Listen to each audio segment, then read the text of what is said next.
Vamos a hacer una pequeña oración, agradecidos con Dios por este momento que nos convoca en torno a Él. En el nombre del Padre, del Hijo y del Espíritu Santo. Amén.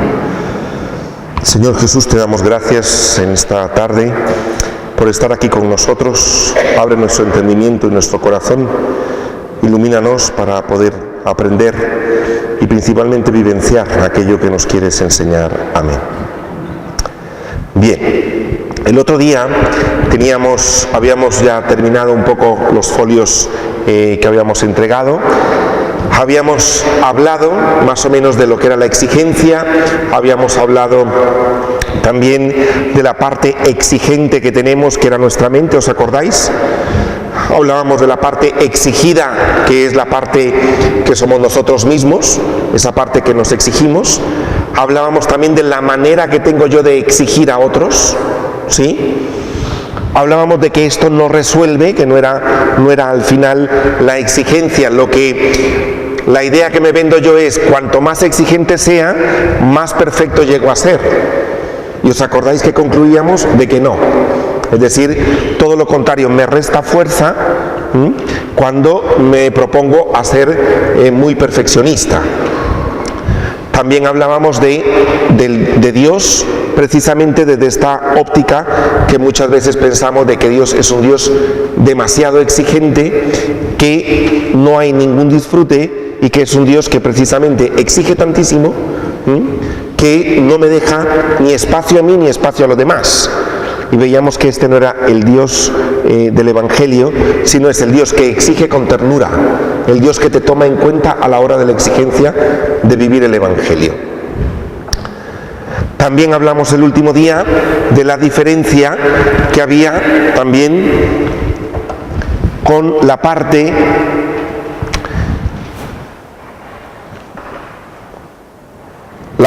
obsesiva,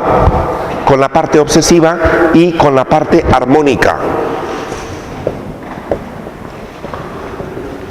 Que pasábamos de lo que era el perfeccionismo y hablábamos de que lo que era necesario era un apasionamiento. ¿Os acordáis? Que era un cuadrito que tenéis ahí. Y que habían dos formas de apasionarse por algo, que era una obsesiva y la otra armónica. Y hablábamos de lo armónico y decíamos que lo armónico tenía que ver con la música. La armonía, ¿cómo decíamos que era la armonía? La armonía es así. ¿Os acordáis que yo decía muchas veces que decimos en casa, quiero armonía en esta casa, y hacemos así? La armonía es así. Es decir, son los diferentes instrumentos, las diferentes voces, lo que compone una armonía. Por tanto, aprender, claro, un perfeccionista que es muy rígido, ¿qué hace? La armonía la estira de tal modo que la pone así y deja de ser armonía. Ni para él ni para los demás. ¿Sí? Entonces la armonía es poder. El Papa ahora también ha insistido mucho en lo que es no solo la colegialidad, sino la diversidad. Lo importante de los dones que tenemos, lo importante de que hayan personas que puedan pensar de manera diferente, lo importante del respeto, que a veces pensamos que todo tiene que ser tan lineal. Entonces hablábamos de la importancia que tiene el apasionamiento, ¿sí?, en esto. ¿Hasta aquí hay alguna pregunta? Bien. Vamos a iniciar con algunos temas que son parte de la exigencia. Este tema de la exigencia tiene varias partes. Uno es hablar de la exigencia en sí mismo y darnos cuenta cuán exigentes somos nosotros con nosotros mismos y con los demás. Dentro de la exigencia también existe la parte de las obsesiones. Yo os voy a preguntar, ¿cuántas veces os habéis imaginado cosas en la vida? Muchas, que al final no pasan y os quitan parte de la vida. Lo vamos a leer, os he puesto aquí una de Winston Churchill que dice: cuando recuerdo todas esas preocupaciones, me viene a la memoria la historia de aquel anciano que en su lecho de muerte afirmó que había padecido muchos problemas a lo largo de su vida, la mayoría de los cuales nunca habían ocurrido. ¿Os ha pasado alguna vez esto? Y lo más interesante, como lo describe aquí, dice: había padecido muchos problemas. Es que se padecen, no los tengo, pero los padezco. Es una cosa curiosa, ¿por qué? Porque están donde, aquí, en mi mente, están dentro. Puedo preocuparme, a lo mejor tengo una preocupación, sí, vale, pero hay una dificultad. Cuando ya yo comienzo a vivir el problema como si en realidad lo tuviera, cuando no lo tengo, esto no me permite a mí vivir el presente. Recordamos esto, lo estaba hablando yo en el curso primero, pero lo recuerdo aquí. Para los que no hicieron el curso primero, pero sí lo recuerdo.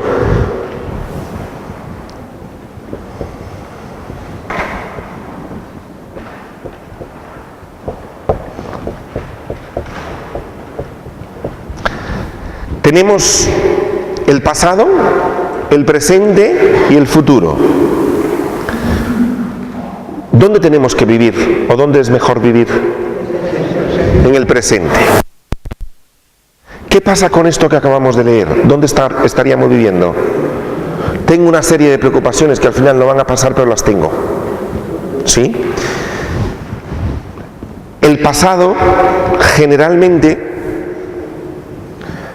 me deprime. ¿Y el futuro qué me provoca? Ansiedad.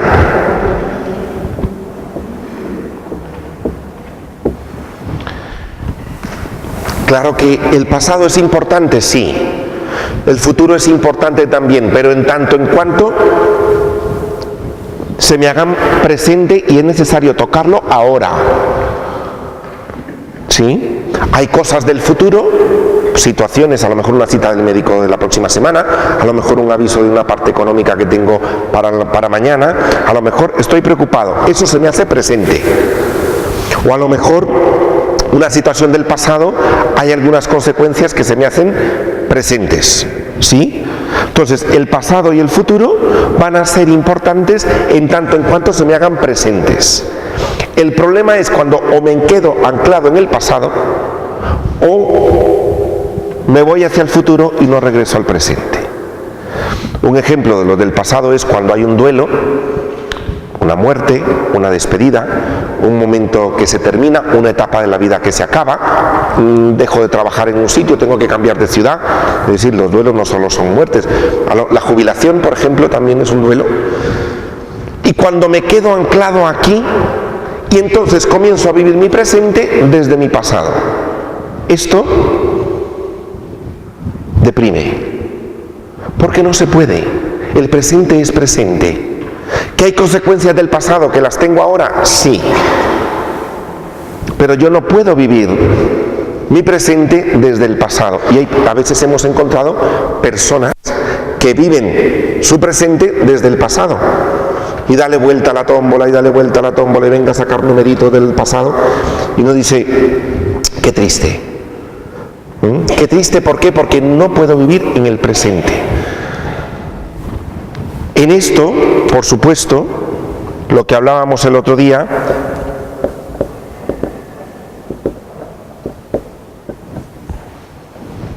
hay un movimiento. Hay un movimiento. Es el movimiento entre el pasado, el futuro, pero también con el presente entre manos. El presente, el aquí y el ahora.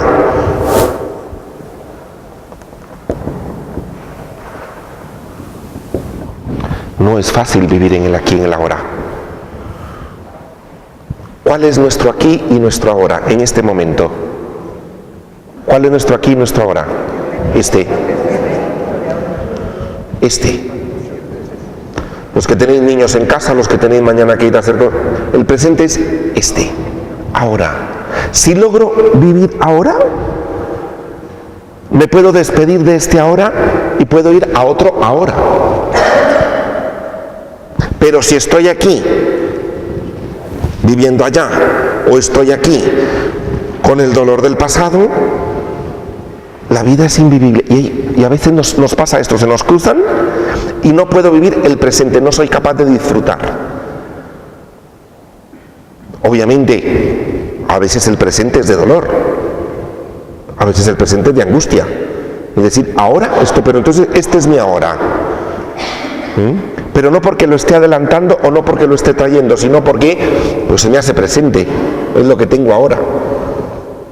Pues el presente no siempre es felicidad, el presente hay momentos de todo. Pero está ese movimiento, recordemos, la vida es movimiento. La vida no es estático, tanto a nivel interior como a nivel exterior. Creo que esto lo hablaba yo el otro día también, ¿no? Del movimiento que teníamos interiormente, que a veces este movimiento es difícil dentro de nosotros. En algún momento yo voy a recuperar para hablar lo que se llaman las polaridades, el movimiento entre estas cosas, entre estos polos que parecen irreconciliables en la vida cristiana. Tristeza y alegría, enfado y tranquilidad. Entonces parece que el cristiano siempre tiene que estar alegre, tranquilo, sereno. Entonces cogemos solo un lado de la vida y el otro no. ¿Qué nos pasa cuando hacemos eso? Cuando cogemos solo un lado de la vida. Nos vendemos la moto de que así hay que vivir, pero lo otro que está haciendo, lo otro que hace, por muy que yo lo tape, sale. Entonces digo, ¿y ahora qué hago como los malabares, ¿no? ¿Y ahora qué hago con esto? Pues las dos cosas son importantes. Entonces en algún momento vamos a hacer aunque ya lo hemos hecho en algún otro curso, pero lo vamos a hacer también, poner los opuestos que tenemos nosotros cada uno y darnos cuenta de ese movimiento de la vida que tenemos. La vida es movimiento. Bien. Según, os pongo aquí, que es el compendio de diagnóstico a nivel psicológico, que se llama el DSM-4, ahora creo que lo lleva por el 5 y luego después lo van a cambiar, que ya no va a ser, pero es como el vademecum de un médico, pues para un psicólogo pues es esto. El TR significa versión revisada, etc.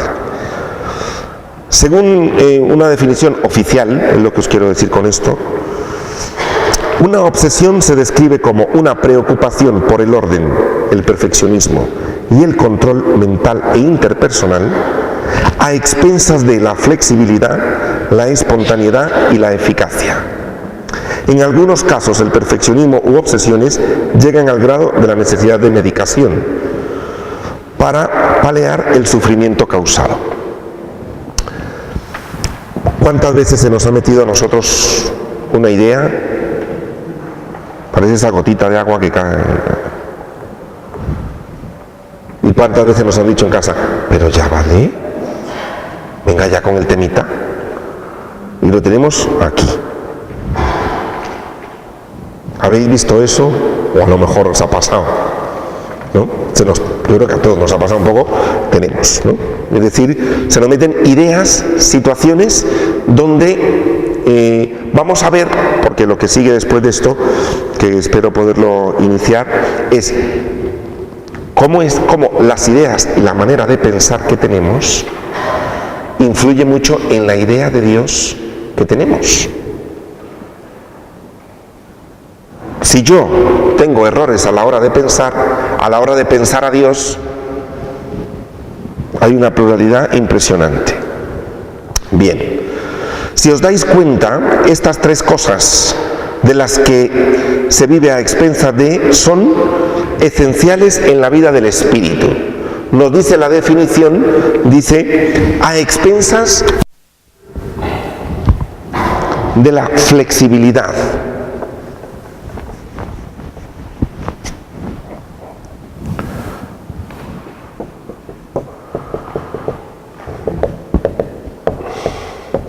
Una obsesión es cuando la flexibilidad es poca. Hemos hablado del movimiento. La vida es movimiento, y una persona que no tiene flexibilidad, ¿qué es? Una persona rígida, una persona muy cerrada a nivel mental, una persona muy rígida, muy estructurada, muy encorsetada, de tal manera que cualquier cambio, cualquier cosa nueva, cualquier cosa, no, esto no. Es decir, entonces dice, una obsesión, pues a veces quien padece más es el que no tiene flexibilidad.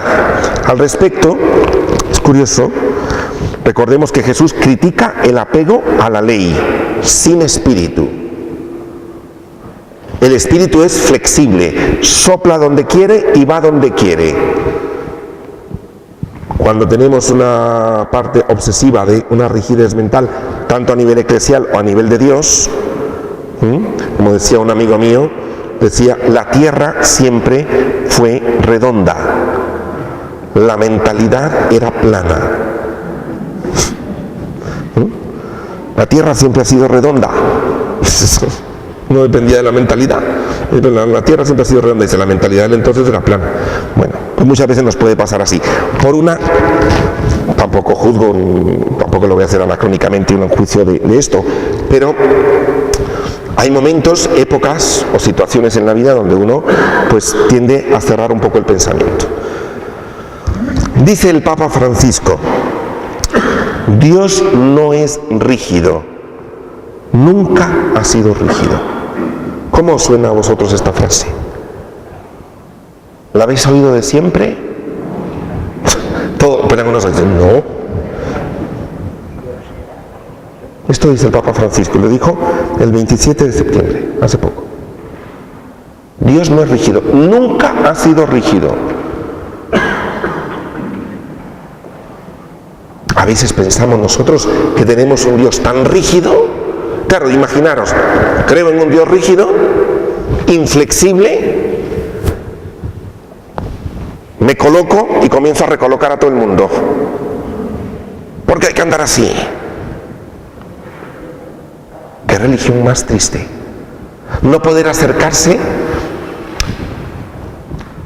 Algunos que han tenido la oportunidad de tener abuelos, hay abuelitos majísimos y tal, pero a veces yo me he encontrado con él y decía, no, mi abuelo era muy rígido, muy estricto, muy tal, y dice, nunca me pude acercar, porque uno no se acerca a alguien que está rígido, que es frío, que me enjuicia, no. Entonces, Dios no es rígido, nunca lo ha sido. La mentalidad en la que pudo haber sido rígida, esto seguro, como lo de la tierra siempre ha sido redonda. Pues la mentalidad quizá ha sido muy rígida y se presenta a un Dios muy rígido, pero Dios nunca lo ha sido. Y yo creo que esto es comenzar a ver a Dios de otra manera para poderme acercar a Él. Entonces imaginaros, si yo padezco de obsesiones en mi vida y encima me dicen que Dios es rígido, casa perfectamente, pero vuelvo loco a los que están a mi alrededor seguro. Y Dios no es así. También nos dice la definición, a expensas de la espontaneidad. Recordemos que el Espíritu se mueve como quiere y donde quiere. Dice el Papa Francisco, el Espíritu de Dios, perdón que no está con mayúscula, sopla donde quiere y como quiere. Y dice el Papa, prefiero una iglesia accidentada que no una iglesia enferma. Prefiero una iglesia que corra riesgos, que salga de sí misma. Dios no tiene miedo, va siempre más allá que nosotros. También el 27 de septiembre. Yo creo que alguno dice, pero ¿cómo es esto de una iglesia accidentada? Estamos hablando, Dios no es rígido. Estamos hablando de la espontaneidad. Estamos hablando de hacer que el Espíritu pueda fluir en nosotros. No significa hacer lo que querramos y lo que... No va de esto. Va, poder escuchar el Espíritu dentro de nosotros, tener la flexibilidad y la espontaneidad. Es que el Espíritu es así. Nosotros quizá hemos recibido otro tipo de mensaje, pero curiosamente el Papa a Dios gracias, nos lo está comunicando de una manera muy sencilla estas cosas. Y luego también nos dice que a expensas de la eficiencia. Por tanto, nuestra meta es la de ser más humanos en Cristo. En Cristo Jesús. Esto nos llevará a la santidad. Un perfeccionismo nos hace poco humanos y poco eficientes. Esto ya lo veíamos. Por tanto, flexibilidad, espontaneidad y eficacia a nivel psicológico, y son necesarios también a nivel espiritual. Recordemos que somos un todo, somos una unidad. No es que mi psicología va por un lado y la espiritualidad va por otro. No. Somos una unidad. Y dentro de esa unidad tenemos a un Dios que no es rígido, a un espíritu que se expresa de una manera y a un Jesús que era muy eficaz. Estas dos cosas hacen la eficacia del Evangelio. Hoy escuchábamos a Jesús con Zaqueo. Si Jesús hubiera sido inflexible y poco espontáneo, ¿qué le hubiera pasado al Zaqueo? ¿Hubiera sido eficaz su conversión? No, seguro que no. Hombre, a rato dan ganas de ser muy rígido, poco espontáneo. ¿Por qué? Porque nos han enseñado a ponernos como una coraza, de cara a los sentimientos, de cara a las muestras de cariño, de cara a ser espontáneo, de cara, porque vivimos en el qué dirán, a Jesús pues lo criticaron, dice, habían murmuraciones porque entró en casa de Zaqueo. Murmuraciones. Jesús es espontáneo, siente que aquel momento es el momento presente y lo vive a plenitud. Y es lo que tenemos que hacer. Ojalá nos vayamos a dejar transformando por el Señor para que vaya transformando nuestros corazones así, en más espontáneos, y amando y alabando a un Dios no rígido. ¿Cómo os sentís con esta frase de Dios no es rígido y no lo ha sido nunca? Sentimientos, ¿cómo os sentís? Liberados, en paz, más cercano. Pues qué bueno que el Papa Francisco nos lo acerque de esta manera. Sí. ¿Cómo? No voy a interrumpir. No. Pero ¿cómo tenemos que entender entonces esa famosa frase que se dice por ahí en algunos títulos de la Iglesia Católica de la religión a la carta? Se censura a las personas que actúan con flexibilidad, con espontaneidad, y que no está permitido, que no está bien visto dentro del seno de la Iglesia Católica, la religión a la carta. Sí, me está diciendo que cómo se combina esto con no tener, o lo que se dice, el Papa también lo ha dicho, es decir, de la religión a la carta. No se trata de una religión a la carta, se trata de poder captar el momento presente, lo que hizo el Papa Francisco. Vamos a ver, un pequeño detalle. Recién nombrado Papa, se reúne con todos los periodistas, y os acordáis lo que hizo a la hora de la bendición. Dijo, os la voy a dar en silencio porque aquí hay mucha gente que no cree en Dios ni es católica y pertenece a otras religiones, y os la voy a dar en silencio por respeto. Dice, para mí todos sois hijos de Dios, pero voy a orar sobre vosotros con respeto. Eso es flexibilidad, eso es espontaneidad, y eso fue muy eficaz. La rigidez, ¿cuál hubiera sido? Aquí todos sois periodistas, venís a verme a mí que yo soy representante de Cristo para los católicos. Aquí se reza católicamente, se reza el Padre Nuestro, y el que no lo recite fuera. Y dice, no, el Papa, sin rigidez, que ha hecho también muchas de estas cosas, muy criticados por los no flexibles y no los no espontáneos, que también se respetan. Se les respeta mucho. El Jueves Santo, lavarle los pies a una mujer, parecía como que el Papa, vamos, a Jesús se lo lavaron las mujeres, las prostitutas le lavaban los pies, pero que el Papa tocara a una mujer y musulmana para lavarle un pie, aquello fue el acabose. Es curioso lo rígido que somos. Entonces, este tipo de cosas, cuando uno dice, ¿qué pasa? Entonces, después lo veremos un poco, el Papa dice que es cuando la religión se convierte en una ideología, dice, y toda ideología es inflexible. Dice, y la religión no es una ideología, no es una serie de pensamientos que hay que tener, no. La religión es más. Y a lo mejor hemos hecho muchas veces una ideología, es decir, una doctrina más ideológica que espíritu de todo esto. En la vida cristiana nos pueden hacer una mala jugada estas tres cosas si no la llevamos. Nuestras obsesiones, es decir, ideas que tenemos y que son recurrentes sobre un tema. Algunos pensamientos obsesivos que pueden influir en nuestra espiritualidad. Recordar que muchos pensamientos son automáticos o inconscientes, es decir, no nos damos cuenta, porque ya los hemos sintetizado muchísimo. Por ejemplo, un buf. ¿Cuántas veces te encuentras tú fregando los cacharros, ¿no? Y dices buf?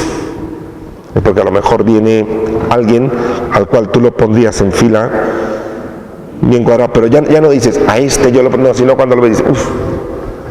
Ese pensamiento automático contiene, o cuando tienes un fallo tuyo, entonces ya no te dices todo lo que te decían al principio, simplemente dices otra vez, o golpeas un sitio y dices,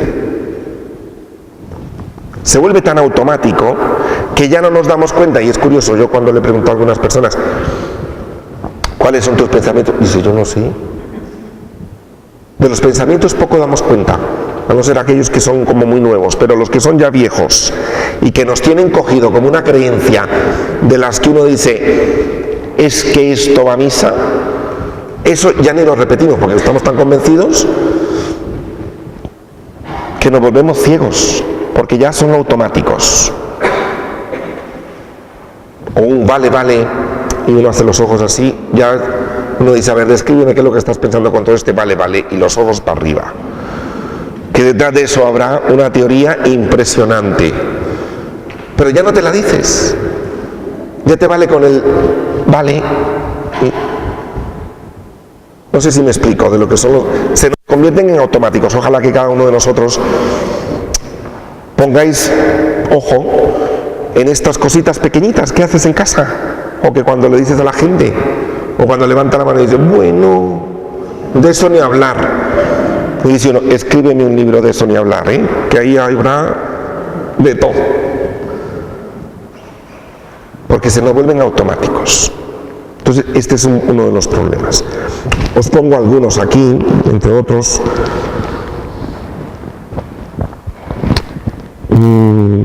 Si no lo hago perfectamente, entonces lo habré hecho horriblemente. Hay gente, estamos hablando de la exigencia, hay gente que piensa que si no lo ha hecho bien, lo ha hecho horrible. Qué triste. Si no lo he hecho bien, lo he hecho horrible. Otro es, debo mantener un control absoluto sobre mis pensamientos y acciones, de lo contrario será incontrolable. Parece como que tuvieras aquí una máquina incontrolable y que hay que estar constantemente apresándonos. Uno de los de más abajo que os pongo ahí, si no rezo las 3 Ave Marías o el rosario completo o cumplo lo que prometí, entonces me pueden suceder cosas malas. De estos así en la Iglesia Católica. Y asocian el no haber, le prometí esto al Señor y no lo cumplí, con razón mi hijo no encuentra trabajo. Voy a ir a pagar la promesa de la Virgen a ver si acaso no vaya a ser esto. Me dice, ¿tú crees en una Virgen vengativa? Por Dios, y que la va a coger ahora con tu hijo para que la familia de tu hijo no tenga trabajo. Hay gente que piensa así. Algo malo me va a pasar porque me estoy... Pues no. Pero este tipo de pensamiento, o el rezo, personas que no rezan o prometen a Dios rezar, o en la noche y no terminan y se duermen. Estas cosas tan simples, uno dice, bendito sueño. Ya os conté yo el otro día lo del Papa, ¿no? El Papa también, que le preguntaron que cuándo hacía oración, no sé cuánto y tal. Le dice, ¿cuánto tiempo hace su oración? Pues le dice, pues mire, además de los laudes de las vísperas, no sé cuánto y tal, pues cuando él está, imagino, en el Vaticano y tal, dice, pues 1 hora de oración frente al Santísimo. Dice, a las 6 de la tarde estoy yo frente al Santísimo, 1 hora. Dice, bueno, yo digo 1 hora, dice, entre lo que pego las cabezadas y me duermo. Eso ha dicho el Papa. Y después dice, a mí cuando una persona me pregunta, me dice, pero es que yo me duermo en la oración. Dice, y yo le he dicho, mire señora, duérmase. Dice, pero es que no le veo al Santísimo. Y dice, ¿qué es más importante, que usted le vea o que él la mire? Le dice, no, que él me mire. Dice, pues usted duérmase, él la está contemplando.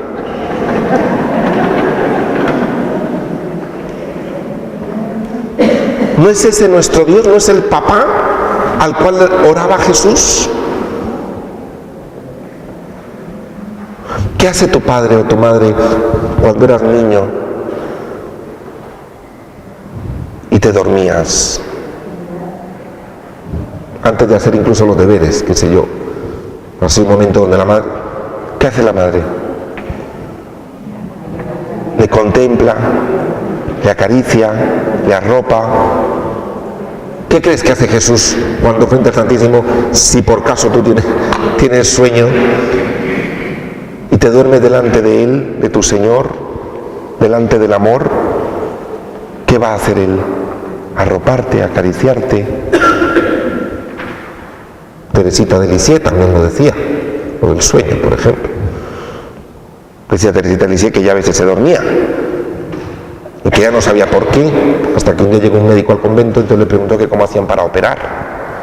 Entonces le dice, mire, dormimos al paciente para que no sienta nada, la operamos y luego ya se despierta. Y dice, y desde entonces entendí por qué me duermo en la oración. Dice, el Señor me duerme para trabajar en mi corazón, que yo no sienta nada, y cuando estoy despierta ya ha hecho lo que ha querido.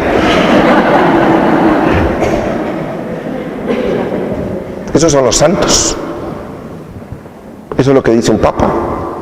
En cambio yo, pobre de a pie, pellizco al que está al lado y dice, no te duermas.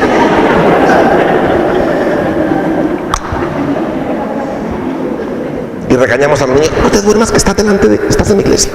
Y dice, no, deja que el Señor... No es hacer lo que uno quisiera. ¿Me explico? No se trata de todo vale, no. Sino es la naturalidad de la relación con ese Dios que es un Dios de amor. Esto es importante. ¿Sí? Bien, no voy a leer todos los... Por ejemplo, uno de los que está aquí al reverso de la hoja, si pienso en algo malo y sucede, me siento responsable. Es un pensamiento obsesivo. Ay, es que yo le decía mal y se ha caído. Eso se llama pensamiento mágico. Y también un mecanismo de defensa que se llama omnipotencia. Es decir, porque yo lo pienso, sucede. Hay gente que es así. No porque tú pienses mal, va a suceder. Tú no tienes tanto poder. A mí cuando me han dicho eso, yo lo que les he dicho, mira, piensa en la lotería, me lo dices y luego hablamos, vamos a medias. Es que no es así. Pero hay gente que piensa que porque yo lo pienso tiene unos poderes mentales impresionantes. Pues no es cierto. Eso es una ilusión de niño. Algunas veces, pero de las que coinciden, hoy lo decía yo en la homilía en otras cosas, pero lo digo para esto igual, de las que coinciden, les pongo una lupa y las agrando. 100 veces no ha coincidido, a la 101 coincidió. Pues esa le cuento a la familia, le cuento a todo el mundo se entera del poder mental que tiene. Mire que no, que por los azares de la vida pueden suceder otras cosas, no te digo que no, hay momentos de cierta conexión con personas, sí, pero que tú tienes un poder para que le deseo mal a alguien y pumba, pues no. Entonces hay gente que se siente muy responsable. Si albergo pensamientos negativos, eso significa que soy malo. ¿Quién ha tenido un pensamiento negativo aquí? Todos. Y esto no significa que yo sea malo. Sí, albergo pensamientos negativos. El Papa, el 13 de junio, nos decía, no es que seamos malos, sino que somos débiles y pecadores. No somos malos. Y con esto iniciábamos el curso, ¿os acordáis de la bondad intrínseca del hombre, aunque nos sale a hacer cosas mal? Si va a suceder algo, es casi seguro que me suceda a mí. La única razón es porque soy yo. Y a mí me pasa todo lo malo. Más de alguien habrá dicho, es que todo me pasa a mí. Esto no le pasa a nadie más. Pues mira, no, le pasa a la gente. A lo mejor tú no lo sabes. Pero cuando uno escucha a mucha gente, uno se da cuenta que uno dice, pues yo pensé que a mí me pasaban muchas cosas y no. Le pasan más a los otros a veces. El perfeccionismo puede ir orientado en varias direcciones. Hacia uno mismo, por ejemplo, autoimponerse cosas difíciles, en especial mirando haciendo bien y perfecto, de lo contrario seré de segunda categoría, dudar si he hecho bien las cosas o podían haber sido mejor y gastar mucho tiempo en ello, preocupación exagerada por la limpieza, el orden y la organización, también en el rendimiento laboral, la estética, la redacción, el habla, la apariencia física, la salud, el higiene corporal, asegurarse con alto coste de que todo salga súper bien, comprueban repetidamente que todo está bien, tienden a repetir y a corregir una y otra vez, hacen confección de listas para que nada quede fuera, les cuesta tomar decisiones, algunos tienen dificultad en saber cuándo parar. Por tanta ansiedad, también algunos desisten si ven que no lograrán los objetivos claros. Estoy describiendo más o menos parte de este pensamiento obsesivo. Les cuesta delegar o confiar en los otros, prefieren hacerlo ellos, aunque se cansen, porque los demás no lo van a hacer como lo hago yo. Para eso ya me canso yo.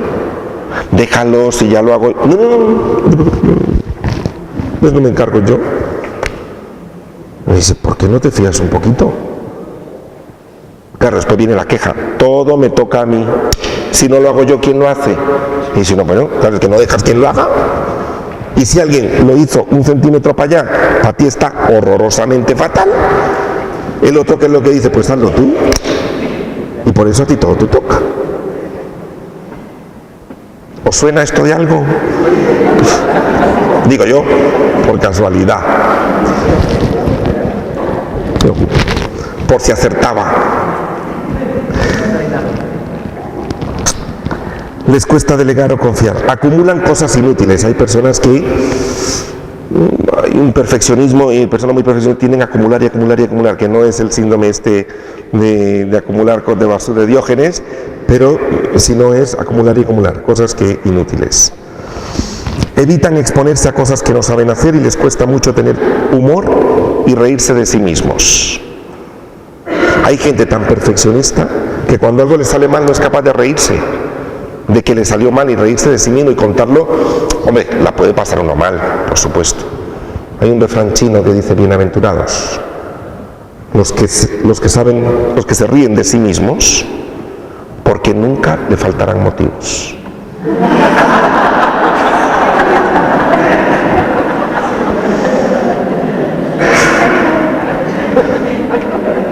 ¿Qué os parece esa bienaventuranza? No está en el Evangelio, pero es muy buena. ¿A que tenemos muchos motivos para reírnos de nosotros mismos? Muchísimos. Hay que aflojar un poquito.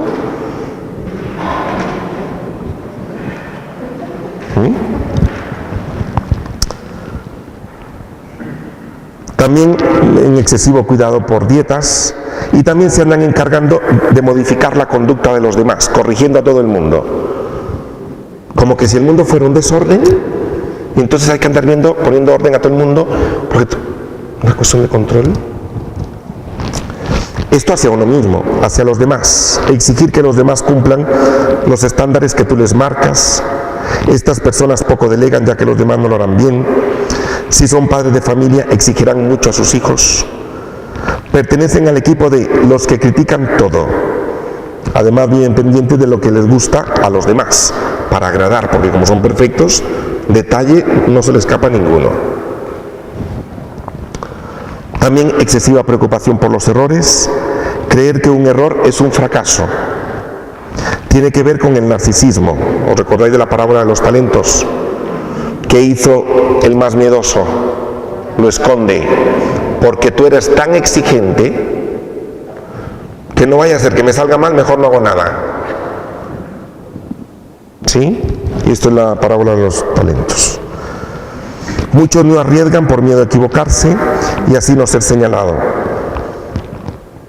El que guarda el talento por la exigencia del Señor. Tienen horror a la crítica o sugerencias, como si cuando me sugieren algo es como que no sirvo, como que me equivoqué y no soy bueno. Mira, cuando te den una crítica, pues acógela. A veces no gustan, obviamente, pero yo no soy lo que hago, no me puedo identificar con lo que hago. De lo contrario, siento que me juzgan a mí. Oiga usted, si yo he sembrado esta planta aquí y alguien me dice, mire, es que ahí no va, y encima esa planta es muy fea, a mí no me gusta, no me está diciendo que yo soy un torpe. No es lo mismo cometer un error que ser un error.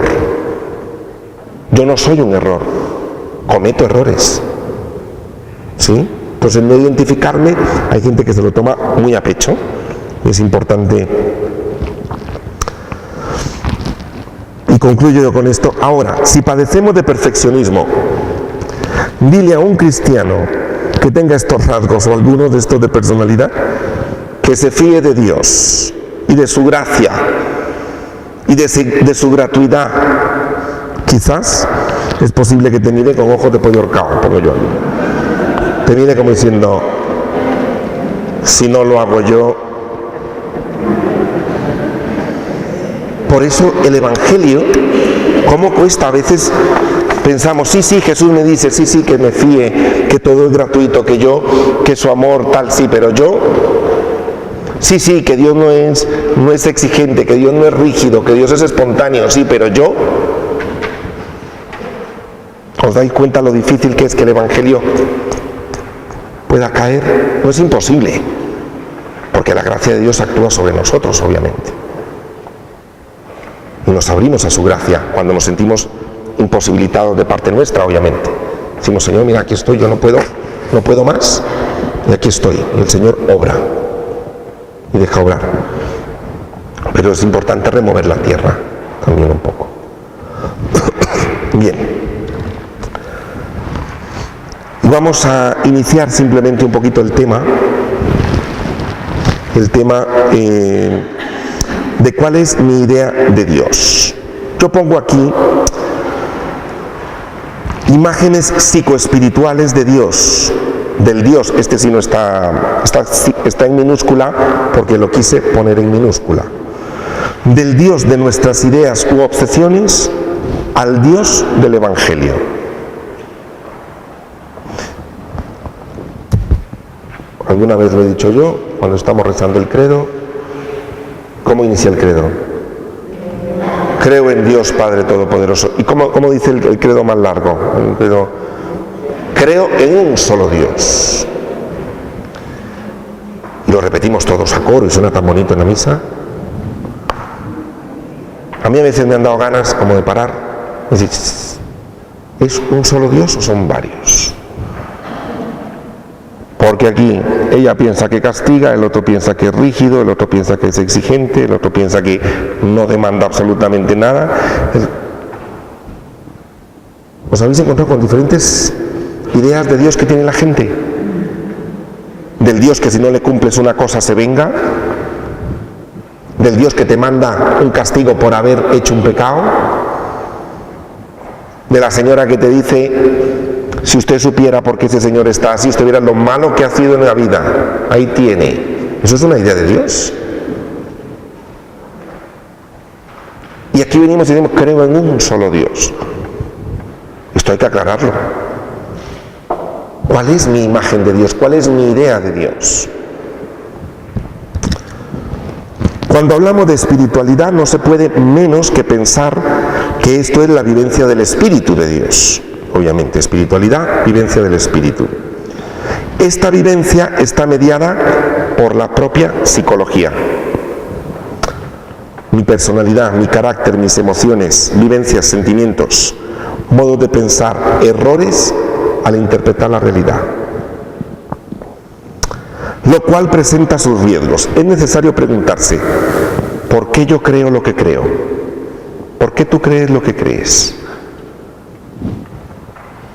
¿Por qué hablas del modo que hablas y con los énfasis que hablas de Dios? Hay gente que pone a Dios como un morboso sexual. Dios solo se fija en el sexo, nada más. Hay gente que es el monotema, ¿no? Sexo. Y dice, ¿por qué? Una buena pregunta es, ¿por qué yo enfatizo eso y por qué el vecino no? Significa que algo tiene que ver conmigo. ¿Por qué yo enfatizo el castigo de Dios y el otro la ternura? ¿Por qué el otro? Nos damos cuenta que cada uno tenemos un énfasis en lo que machacamos un poquito más. ¿Cuáles son mis insistencias o temas recurrentes en la religión?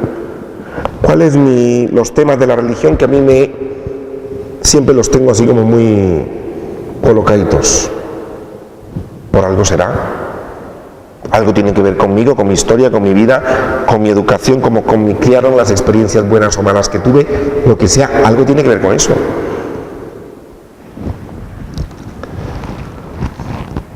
Cuando hablo de Dios, ¿es desde el Evangelio o desde mis miedos, de mis temores, desde mis opciones, las defensas no reconocidas? ¿Desde dónde hablo yo de Dios? ¿Sí captamos esto? ¿Este primer párrafo? ¿Sí? Es decir, ¿desde dónde? Cuando tú te veas hablando y que siempre para ti es como un tema, uno dice, primero, esto es como un poco obsesivo. Segundo, ¿qué tiene que ver conmigo? ¿Por qué yo machaco ese tema muchísimo? Porque hay personas que, yo me he encontrado, hay personas que a lo mejor se abanderan de una cosa y luego uno se pregunta. Yo me encontré una persona, os pongo siempre a veces casos extremos, una persona que con muy buena intención estaba en un grupo antiabortista, me parece muy bien, pero llegó un momento en que aquello rayaba tanto en que a la que había abortado la machacaba, en que iba no solo a las manifestaciones, sino yo creo que se manifestaba ya sola en la puerta de su casa. Es un caso bastante real. Una vez hablando con ella me dijo, es que yo aborté. Qué duro. Probablemente no se ha perdonado. Algo tenía que ver con ella ese tema. Entonces machacaba la que había, porque se veía reflejada ella. Algo, por algo, cuando tú veas una cosa que tiene un plus de salsa y ya sabe muy picante, tú dices, esta salsa de Dios no es esto, se lo he echado a esta persona y por algo. ¿Sí? No sé si me explico, es decir, los pluses de estos plus que ponemos en las cosas, que lo hacemos más grande, no.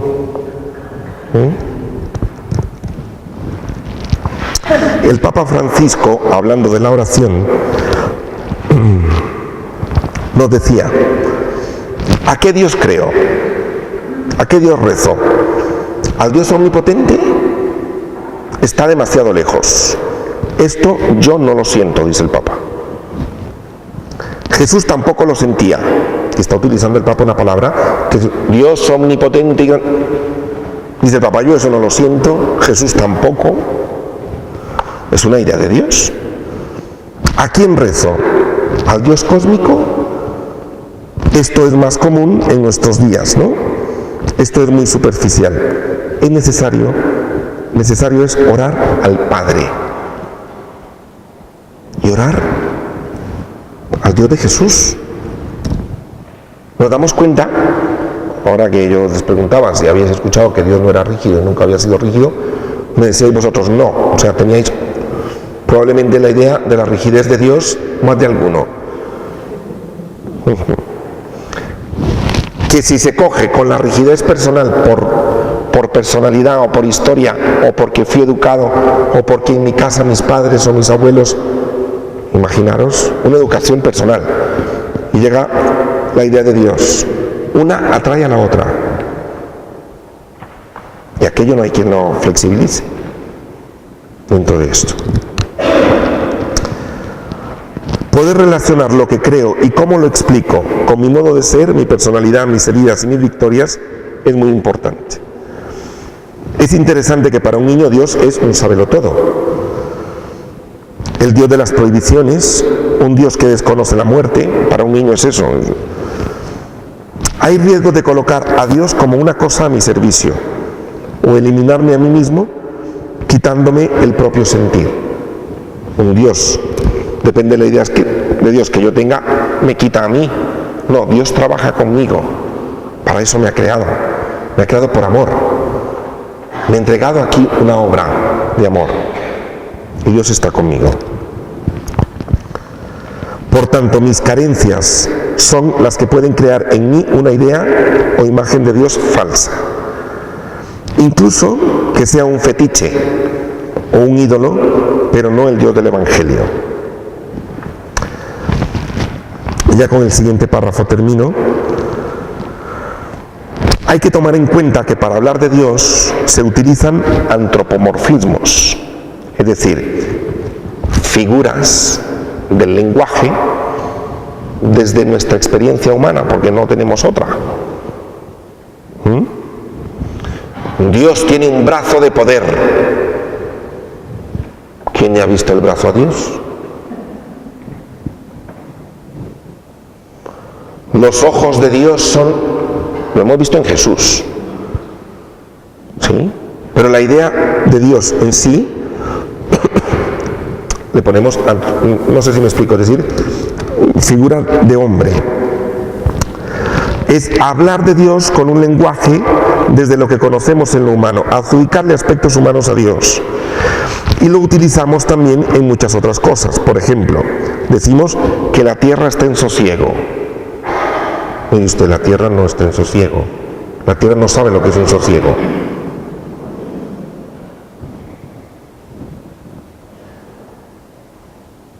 Ahora lo que hay es silencio.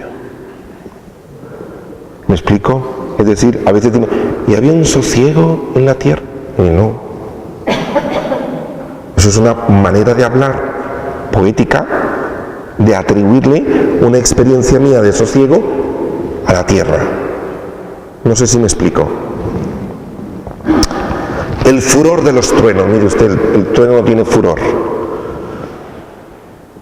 El trueno, ¿qué es un sonido? El sonido es la expansión del aire, que mis oídos, me explico, lo estoy explicando muy fríamente, pero es para entendernos que lo que le atribuimos a Dios proviene de nuestra experiencia, que puede ser positiva porque es como la expresamos, o puede ser muy nefasta. Ni la tierra tiene sosiego, ni el trueno tiene furor, ni el aire tiene paz. Son características humanas, lo hacemos para explicarnos. Sin embargo, que esto que es tan normal hay que tener cuidado y por supuesto que miraríamos a alguien extraño si lo dijera. Por supuesto que decir lo contrario, y que es lo que pongo yo aquí, qué bondad y qué dulzura la de los truenos. Yo nunca he escuchado eso. Y la de los rayos que han caído esta tarde. Pero más que todo, además de antropomorfismos, lo que usamos nosotros con Dios son andromorfismos. Figura masculina con Dios. Figura masculina. Sí, esto nos desdice, es decir, la figura masculina. Para nosotros, el Padre. ¿Qué decía Juan Pablo I? Que Dios era Padre y Madre. La palabra espíritu, que no se escribe así, lleva una H, no me acuerdo dónde, porque esto es el hebreo. Es el Ruah. Ruah es femenino. En la Biblia también nos ponen una connotación femenina, no solo, sino junto con. la masculina, ponen la femenina. ¿Cuántas veces Jerusalén he deseado como una gallina recoger los... Eso es femenino. Recogerte bajo mis alas como una gallina. A Dios se le compara en el Antiguo Testamento como un águila. Femenino. Dios tiene entrañas de misericordia. Entonces nosotros a veces, desde nuestra rigidez, poca flexibilidad, encima decimos que Dios es rígido, que Dios es fuerte, que Dios es omnipotente, que Dios, utilizamos una serie de lenguaje, además de lo que yo padezco ya internamente, y me hago una idea de Dios. Mirar que Dios no es rígido, que Dios tiene la flexibilidad, que Dios tiene la espontaneidad, que Dios es eficaz, que tiene alas de águila, entrañas de misericordia, que se parece a una gallina. Combinar estas dos cosas, esto es parte de la experiencia de Dios. ¿Vale? Lo dejo aquí. Señor Jesús, te queremos dar gracias en esta tarde. Gracias, Señor, porque qué buena noticia saber que tú eres el Dios flexible en misericordia, que tu Espíritu es la espontaneidad que sopla como quiere y donde quiere, y que de esa manera eres eficaz en construir el amor con nosotros. Señor, quita mi rigidez, que a veces lo soy. Quita mi inflexibilidad o mi falta de espontaneidad. Quizá la vida, Señor, las experiencias que he vivido, familiares, heridas o traumas, me han hecho encerrarme y no me dejan ser espontáneo. Pero sabiendo, Señor, que tú has puesto ese Espíritu en mí y que he sido bautizado en el Espíritu que sopla y vuela y que abre el corazón, ventila el mío, Señor, que lo necesita. Hazme abrir la puerta hacia ti y hacia los demás para llevar tu amor. Amén.